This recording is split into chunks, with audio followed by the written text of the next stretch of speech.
All right. We have Coach Caleb Dixon.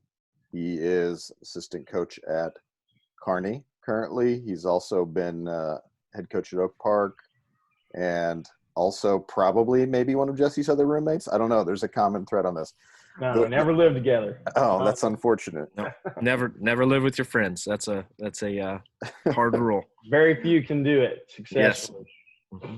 We felt we needed to have Coach Dixon on the show because we have never had someone with glasses before, and so we needed to bring a little academic feel to it. The professor. Yeah, the professor. Yeah, he's one of those smart wrestling coaches. So we're gonna ask him some questions. Let's just start off with the basic idea, which is, what is your approach to coaching? That's a tough one right off the bat. Yeah, sorry, no warm-up questions. Yeah, no, get right into it. I think my biggest thing is just try to elevate your athletes in whatever way, shape, or form that I can as a coach. I try to take kids from their first day and elevate them athletically, academically, all those things. Just try to add some type of value to their lives. I think it's kind of hokey to say we're all put in positions that we're put into for a reason, but I feel like there's times where it's really evident in all of your teams or with some of your athletes, like, man, I'm here to make this kid better in this area, whether that be wrestling or personal or relationship based or whatever. But I guess my philosophy of coaching is try to find that little place where you can excel in somebody's life and be a catalyst for them. Yeah. I'm going to ask you a question we asked Coach Beck from Park Hill too, because Kearney is a high-level program and has been for a long time. But how do you structure practices, or how do you approach coaching kids who are at a very high level and they're in the same room as maybe some kids who have just started wrestling? Yeah, I think that's the balancing act that everybody tries to handle. There were years in the past at Kearney, thinking 12 and 13, where we had maybe 6 Fargo All-Americans in the room at one time, which has only been done a handful of times in the state of Missouri. And then we had our other guys that were maybe less skilled wrestling wise. So how to run that room at the same time, it's kind of a tough balancing act. But I think it's, at the end of the day, what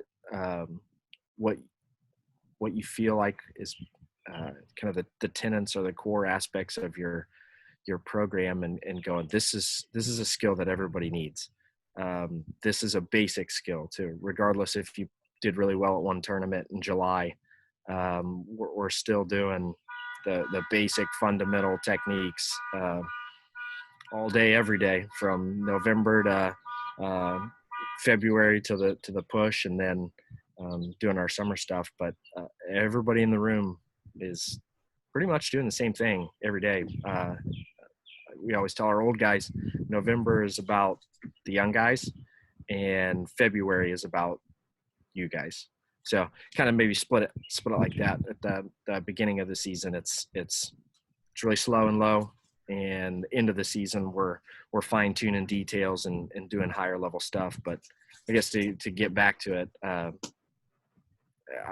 we believe in everybody does the same thing every day, regardless of the hardware you have. Mm-hmm. So you kind of hit on Fargo. Obviously you guys had a lot of guys that had success up there, and just other guys that have traveled up there. So right now we're not able to really do wrestling in the spring and summer. So It's kind of a shift for everybody. So it could be some of the same things other people said, but how do you get better right now at wrestling without wrestling? Yeah, I think this is where you kind of separate. We had a little talk amongst our staff, the separate the wheat from the chaff, so to speak. Of, this is a time where you can really make gains or separate yourself, or close the gap, or wherever you're at. I feel like the onus is more on the individual as of now, and that's cool because the better get better. And if you want to, you can. But what we're asking our guys to do is just kind of stay in tune, do a little self-analysis, self-reflection, off work and things to get out of their comfort zone. But I think a lot of it is them reaching out and kind of doing some on your own stuff to get better, or make sure at least they're staying in shape, if nothing else, that they're going out and hitting runs and doing some lifts, body weight stuff, or that. But I think that's a good thing about right now is the hunters hunt as if they want. You guys are both smart guys, kind of analytical guys.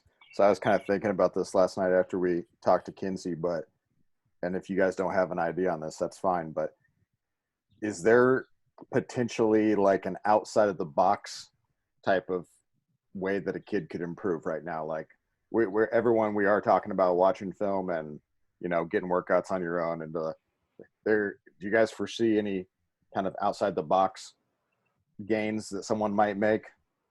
No, it's kind of a hard question, but I was thinking about that last night. Yeah, I think it falls in line with maybe the self-improvement umbrella that I think that we've heard echoed so much of. I really like journaling or reading. Go find a book that stimulates you mentally and kind of pushes you in that regard. And I know young people kind of have a tough time picking up a book, and the hardest part about reading is turning off the TV. But I think that may be an outside the box avenue for some is, man, go ask your coach, your favorite teacher or whatever, say, hey, give me a book, download it. The Audible has 15-day free trials or whatever. That get yourself a book on tape and listen to it when you're mowing the grass, whether that be wrestling or not, or self-improvement or whatever. But I think doing that, getting a little stretched, maybe. Had you thought about that at all, Jesse? Yeah, I think Caleb's right on there. I think there's other tools that we haven't talked about, but there's podcasts out there now for wrestling too. You could listen to the Rudis podcast. I think that those are things that we didn't have access to when I was younger. Listening to guys like Kerry Colat talk about their approach to matches, and maybe just something that you can run through too. Maybe it's not about how you're training. Maybe it's about how you're approaching competition situations, things like that they're running through and talking about. So that's a good one. But I think, just looking for any physical advantage that you can get right now too. We talked yesterday a little bit off the recording about how it's a really good time to slow down right now. You don't have to be ready for a competition, so you can literally focus on any part of your game right now, whether it's becoming stronger, becoming more flexible, whatever, working on agilities. I mean, I think that it's wide open for them right now. So that's a good one. Stretching. I think that's I always say it, my kids like roll their eyes at me every time at the end of practice, but especially after a real tough one, you go, guys, everybody's going to go home, watch TV tonight, and sit your butt on the couch, sit your butt on the floor, and get an extra 30 minutes of stretching in. And I started believing in it as an older guy now, that when I stretch, I feel great. And when I don't, my body feels old. Like if I was young again, smokes. Stretching, I guarantee I'd be doing the splits right now.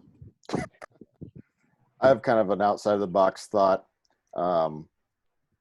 We've talked to a lot of people about, connecting with wrestling and figuring out ways that you could get better from watching film, but maybe actually just look at what somebody who's good at something who is not a wrestler does too. Maybe you might get an idea of something psychologically or mental approach wise of someone who has nothing to do with wrestling. Obviously the Bulls documentary is on, so we're all talking about Jordan, but There's a lot. There's people that are successful not in sports who could add something to your mental game, basically. Oh yeah, I think you guys are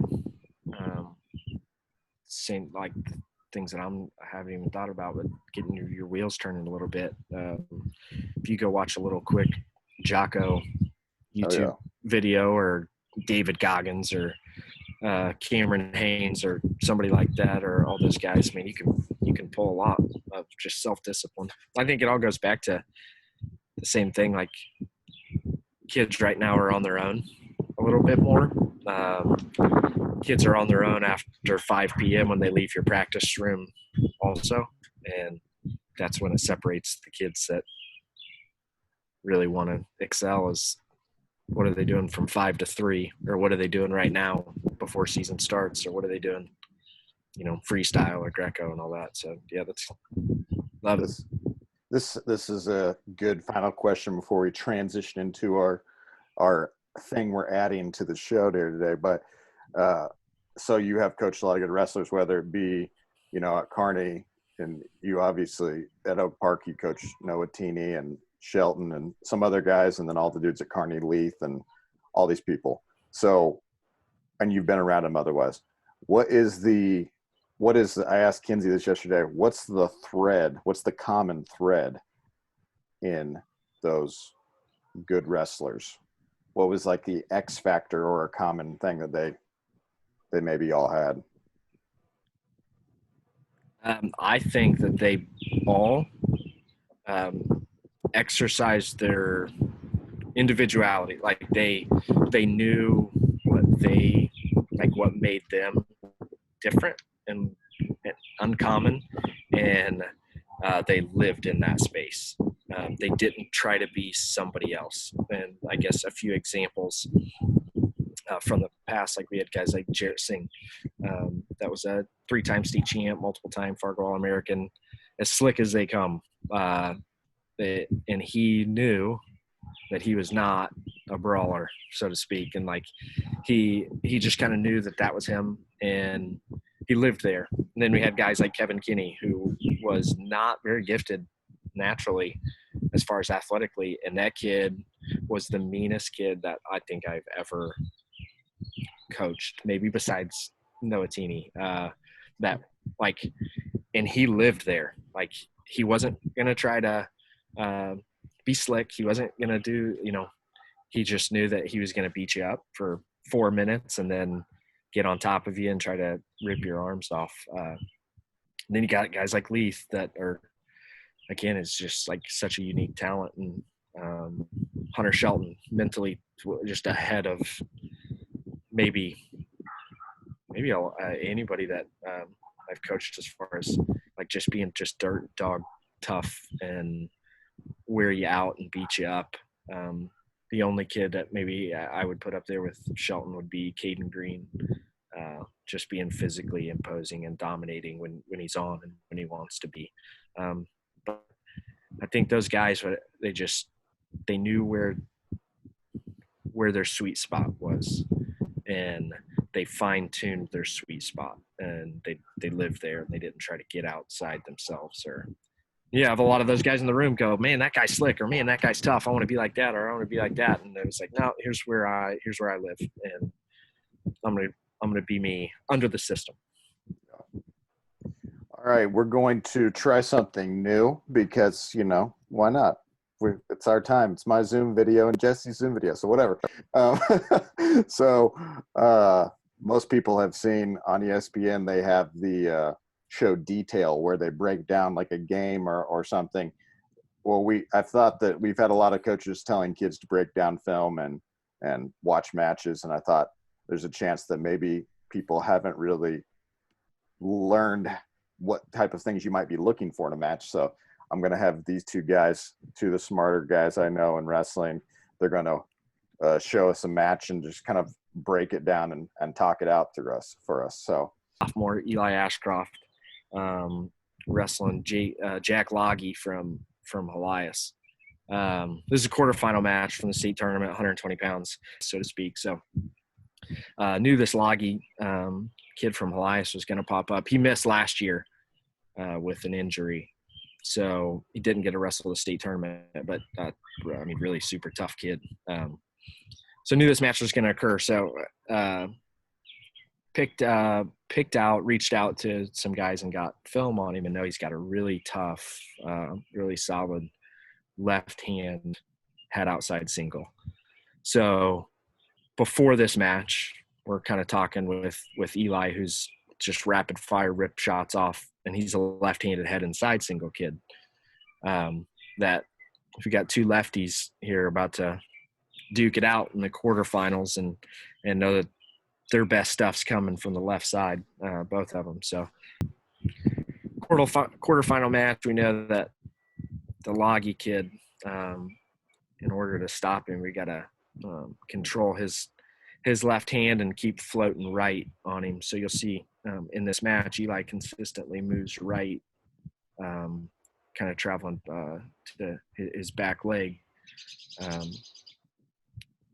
Knew that was going to be one of our keys to victory here.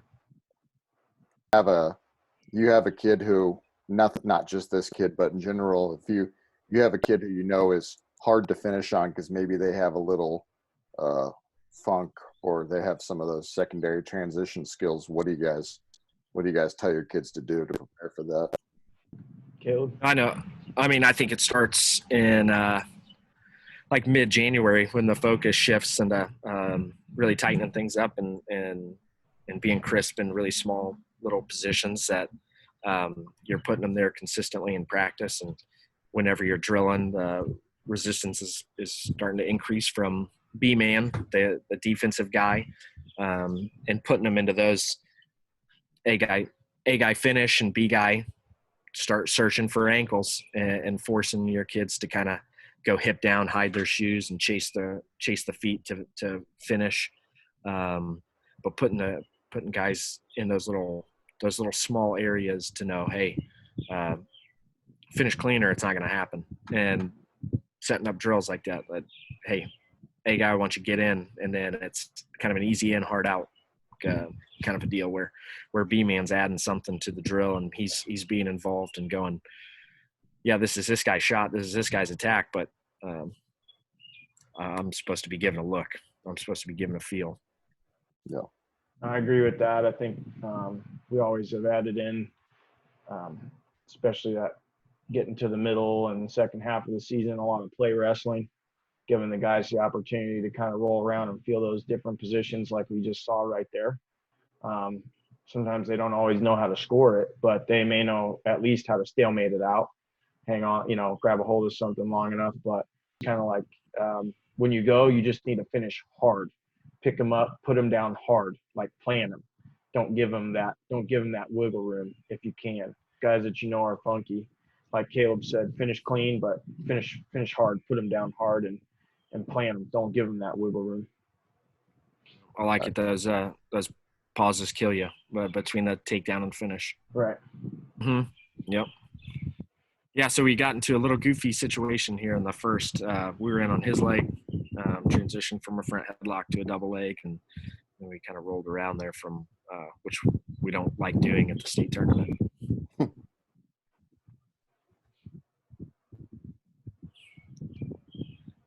So Eli's really good, and so is Lockie when their left hand is clean, when their left hand is free. So you see Eli kind of snake that left hand inside and really doesn't like to be on that elbow. But Loggy was doing a really good job of getting to that right hand collar tie and having his elbow pinched in and not letting us work in there. And again, left-handed single. So we know everything's coming left side, which they do too, sure, in this situation. So floating right on him is important. Now he ripped off two single legs, so you're going to walk right into a single. But his best shot, we felt, was his head outside. kind of a simple thing you're talking about that I think maybe kids don't even think about, but it's really simple. Talking to you and talking to Matt Cox before about this, but sorry, I'm interrupting the action, but understanding and controlling the lead hand of the guy you're wrestling. Yeah. And that's our verbiage is like is attack hand. Which hand's going to kill you, and whatever hand's going to kill you, man, you gotta grab it, stay on it, live on it, whatever. But same thing on our side, we got to keep our attack hand clean. So if he's grabbing it, and we got to figure out a way to keep him off it and be able to pull the trigger. So Loggy goes down here. Eli's pretty solid on top. Doesn't have maybe the confidence in himself that I think will come his junior and senior year. And there you see his left hand doing the work, and he gets in on a nice little shot. But Loggy being game. It's in that corner right away. Oh boy, yeah, that was a tough situation. Yeah, that could be a little bit of a match swing sometimes because Mm-hmm. he got up right away and he scored right away. So Yeah, and got a stall call. And then there's that left hand. His best finish here is to run backside. He got a little caught up in the middle and trying to put Loggy to his back to get stalemated. So we have a lot of stalemates here. Again, I think just watching video is knowing and understanding how this kid can kill you and try to neutralize it while still sticking to your best attacks. Okay, now this was a situation where new rule was put into place this year where additional language to a takedown definition was added, where your guy getting taken down essentially could be on one knee or two knees, or weight borne on the hands beyond reaction time. So this was one of those situations where, as a coach, it happened bang bang, and it's like, hey, this could be a shot, and you can see Eli going, hey, I want to.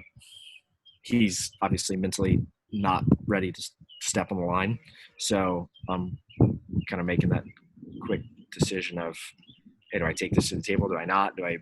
What do I need to do here to make sure my guy is ready to go? But it was a tough situation. Ended up not getting the two, and so again, that left hand,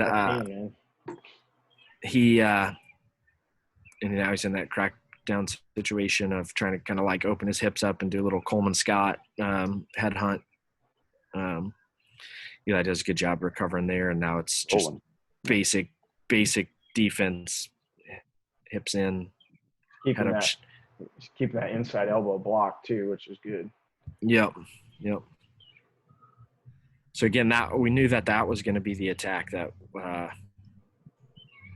Loggy could get to, and that's what the focus was during this match right there. So what we're having conversations, and Coach Ward in the corner with me, we're having dialogue the entire match of like, man, he's got to get his head in there. His head's a little high, and he keeps beating underneath Eli's head, so he's got to get his head in the fight. Something interesting about this match is it's 3-1 match. Lots of action, but about 80% of it has been on the feet, if not more. So yeah, that's kind of true. shows you what the state level kind of is going to happen.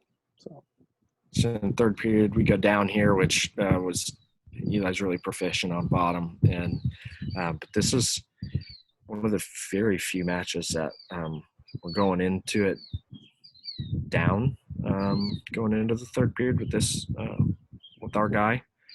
Again, gets out, and now we know that, hey, it's pretty important to rip one off here pretty quick. And this is the single leg that lands, and he does a good job there, getting his shoulder behind the thigh and getting his left knee up and shelving and going through the position. Now, this is the situation right here that every coach hates. Being up by one with a minute and a half to go in the third period, going, man,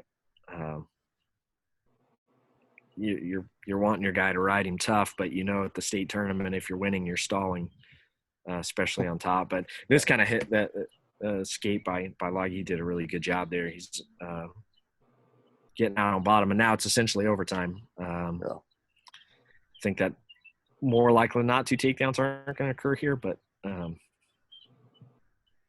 So one might seal the deal, and we just hope it's for our guy. And again, I think watching these, our opponent specifically, it's the left hand that's going to beat you.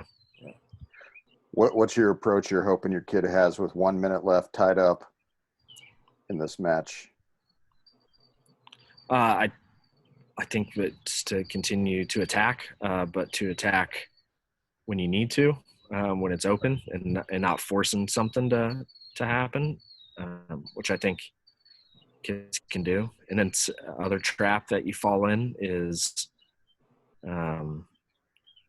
55 seconds goes by, and then Right. I got enough time, and they don't give themselves enough time to score.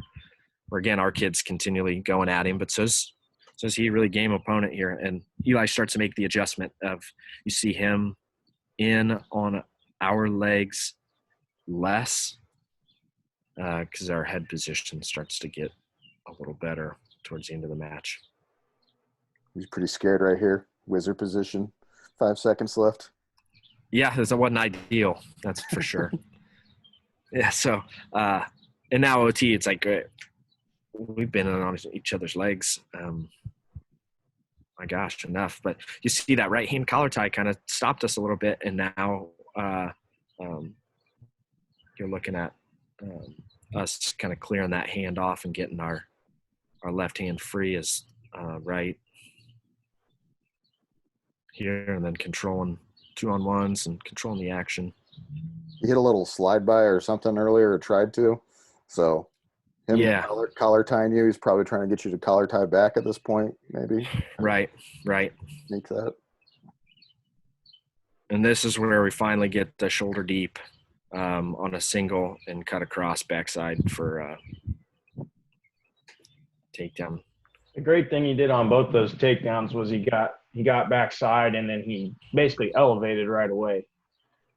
Like you said, he shelved it the first time right there. He brought it up, and getting those guys off balance is so huge, and being able to finish in that position, not letting them get locked down in that wizard position or getting squared up, I think is really huge. Moving right away to your finish.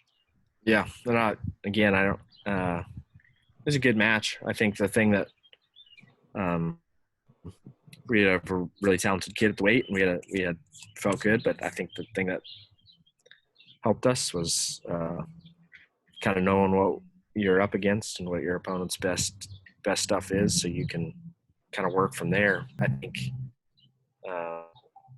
any kid at any level, because show him a minute of wrestling, go, okay, what hand's going to kill you here if you're wrestling that guy? Right. And okay, if you know it, go get it.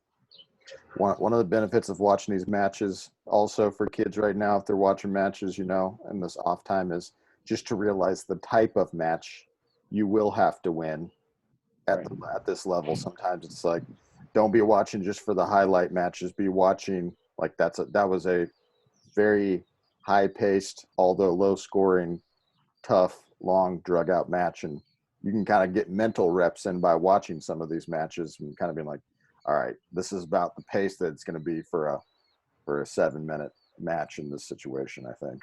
So I have a question here, but like, how much did you think or talk about? Because I know we've talked about his attack hand, but a lot of just watching that match, he was most dangerous when he got his right hand, inside that tie. I mean, did you talk about that at all with Eli before the match, like not letting him get inside with that right hand? Because that's pretty much where he fired off all of his offense from, was being inside. And so I know, like, we had a kid this year who had, he wrestled a kid like 3 times, and I was, go back and watch it, and I'm like, oh, this kid can't fire anything off unless he's inside with that, non-attacking. So how much do you focus on that? Or do you? Yeah, I think that's good. And I think the thing that made like that match, or the preparing for that match, watching film and that is that you still got a very serviceable head inside single that can come get you. But it's still coming from his right hand in, that I think just basically winning the hand fight and go from there. Yeah. All right, we'll wrap it up here.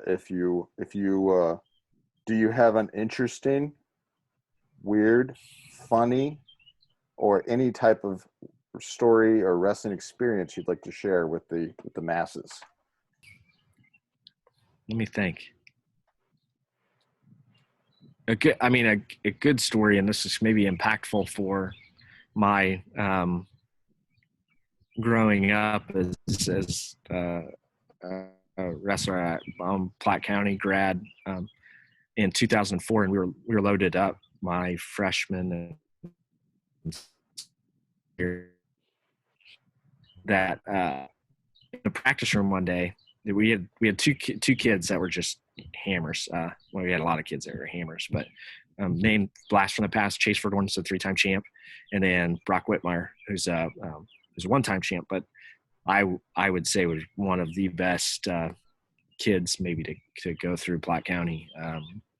Brock was he was the real deal. He was tough. But I want to say it was my freshman year that Whitmire was like 40 pounder, 35, 40 pounder, something like that. Verdorn was like might have been 89, 215.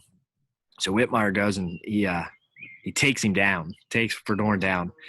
Verdorn like gets up, takes him like by the shoulders or by the, I'd say throat, but that sounds really aggressive, but takes him, runs him all the way across the wrestling room and like pins him up to the mat. And as I recall, and I may be embellishing a little bit, it was like, don't you ever take me down again. And Brock maybe was like, all right, deal. And maybe from that point, I knew two things. One, don't take that guy down. Two, I was never going to anyway.